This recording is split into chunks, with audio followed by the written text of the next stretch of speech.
Halo semuanya, perkenalkan nama saya Yosef Junior Don, NIM 211202366, Prodi Teknik Informatika Strata 1. Kali ini saya akan menjelaskan keamanan komputasi awan, serta mendemonstrasikan layanan keamanan yang berguna dan bermanfaat bagi pengguna smartphone. Keamanan komputasi awan adalah serangkaian praktik, kebijakan, dan teknologi yang digunakan untuk melindungi data, aplikasi, dan infrastruktur yang disimpan dan dijalankan dalam lingkungan komputasi awan. Tujuan utama keamanan komputasi awan adalah menjaga kerahasiaan, integritas, dan ketersediaan data serta layanan yang disimpan di awan. Ini melibatkan penggunaan enkripsi, pengolahan identitas, pengawalan akses, pemantauan keamanan, dan tindakan pencegahan, serta pemulihan yang efektif terhadap ancaman keamanan, serta peretasan, malware, dan gangguan lainnya. Berikut ini adalah autentikasi dan otorisasi. Definisi dan konsepnya itu sebagai model untuk mengatur akses berdasarkan peran pengguna dalam organisasi. Contoh implementasi pada berbagai sistem database web aplikasi. Tools dan library yang dapat digunakan. Efisiensi dan stabilisasi dari potensi risiko dan bagaimana mengatasinya. Yang berikut, enkripsi data adalah aspek penting lainnya dari enkripsi. Memastikan kunci enkripsi aman dan hanya diakses oleh pihak yang sah adalah penting untuk integritas data. Beberapa sistem menggunakan hardware security modules atau HSM untuk menyimpan kunci enkripsi secara fisik, sementara yang lain memungkinkan menggunakan layanan manajemen kunci berbasis cloud seperti AWS Key Management Service. Yang berikut, firewall dan intrusion detection. Apa itu firewall? Firewall adalah sebuah sistem keamanan yang bertujuan untuk memfilter lalu lintas jaringan antara perangkat Anda dan internet atau intranet. Firewall bekerja berdasarkan sekumpulan aturan yang menentukan apakah suatu paket data boleh lewat atau harus diblokir. Contohnya, Anda mungkin memiliki aturan firewall yang memblokir lalu lintas dari IP tertentu untuk mencegah akses yang tidak sah. Yang berikut, firewall dan intrusion detection system. Intrusion detection system atau IDS adalah perangkat atau aplikasi perangkat lunak yang memonitor jaringan atau sistem untuk aktivitas berbahaya atau pelanggaran kebijakan. Jika IDS mendeteksi aktivitas mencurigakan, biasanya akan mengirim peringatan ke administrator. Contohnya praktisnya adalah ketika IDS mendeteksi bahwa ada banyak permintaan yang tidak biasa dari satu alamat IP, sistem akan memberikan peringatan mengenai potensi serangan DOS. Yang berikut, keamanan data center. Physical security. Keamanan fisik adalah aspek penting dalam melindungi infrastruktur cloud computing. Ini melibatkan tindakan-tindakan seperti pengamanan akses ke data center, pemasangan kamera, pengawas, dan kontrol biometrik. Tujuannya adalah untuk memastikan bahwa hanya personel yang berwenang yang dapat masuk ke dalam fasilitas dan mengakses perangkat keras. Contohnya, perusahaan A menggunakan kartu akses, pemindaian sidik jari, dan kamera CCTV untuk memantau siapa saja yang masuk dan keluar dari data center tersebut. Yang berikut, keamanan API atau API.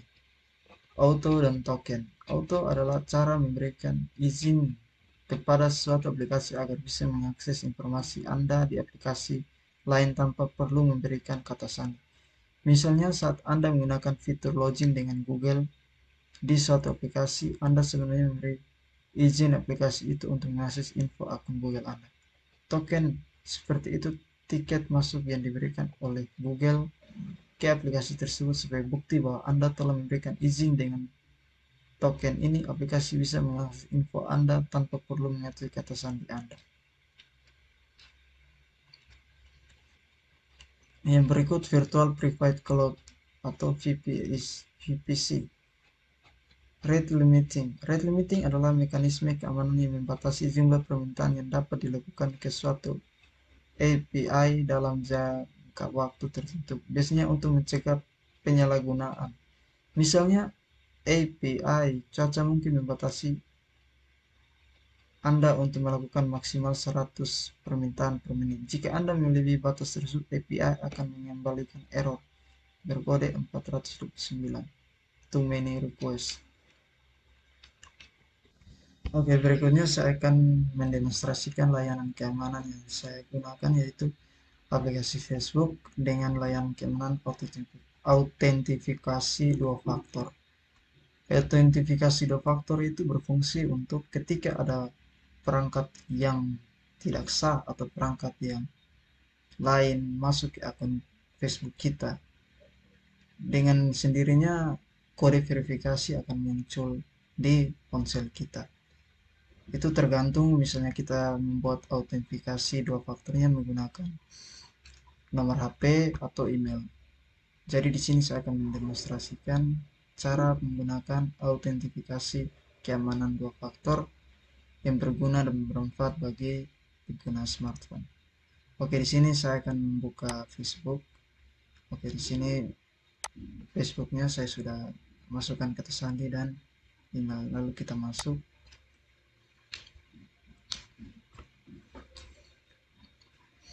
Lalu di sini kita pilih di foto profil ini. Kita masuk ke setelan dan privasi, pengaturan. Lalu di sini kita masuk ke kata sandi dan keamanan. Lalu kata sandi dan keamanan lagi. Di sini kita pilih autentikasi dua faktor. Oke, Facebook ini kita gunakan pesan teks. Jadi untuk kode yang kita masuk ke Facebook itu masuk ke nomor HP kita. Jadi kita masuk ke berikutnya.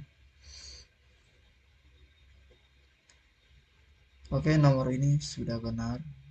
Berikut kita pakai nomor yang di atas. Oke, kita menunggu untuk kodenya masuk. Oke, kode konfirmasinya sudah masuk di nomor HP saya. Nomor HP saya ini. Di sini kita masukkan kodenya 71833.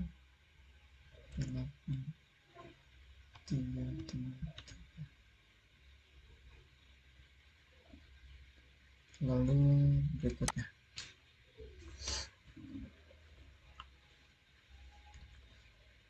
Autentikasi dua faktor aktif. Sekarang kami akan minta kode login kapanpun Anda login di perangkat yang tidak kami kenali. Untuk mengubah info kontak Anda, buka bagian detail pribadi di pusat akun. Untuk menambah perlindungan nomor ini tidak dapat digunakan untuk mereset kata sandi Anda saat autentikasi dua faktor sedang aktif. Oke. Selanjutnya kita pilih selesai. Metode keamanan SMS aktif. Jadi kita telah mendaftar untuk kode autentikasi dua faktor. Jadi misalnya begini. Misalnya ada perangkat atau pengguna lain atau email lain yang mencoba masuk menggunakan email dan password Anda, yaitu khususnya aplikasi Facebook. Mereka tidak akan bisa masuk kecuali mereka sudah mendapatkan kode verifikasi yang sudah terkirim di SMS kita, itu nomor kita sendiri. Jadi untuk keamanannya ini bagus bagi pengguna smartphone. Misalnya kita masuk lewat akun dari orang lain seperti ini, kita coba ya.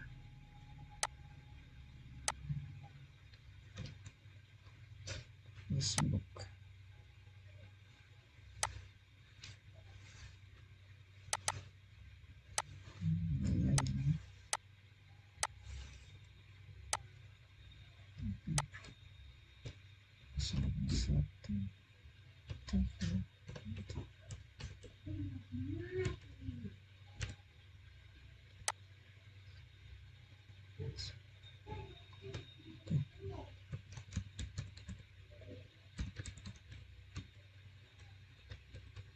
Ya, misalnya email dan password ini mereka tahu.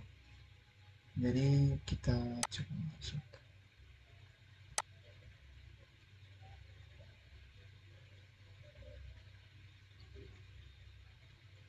Oke, nanti dia akan muncul seperti ini. Dia akan minta kode verifikasi yang terkirim di nomor ponsel kita.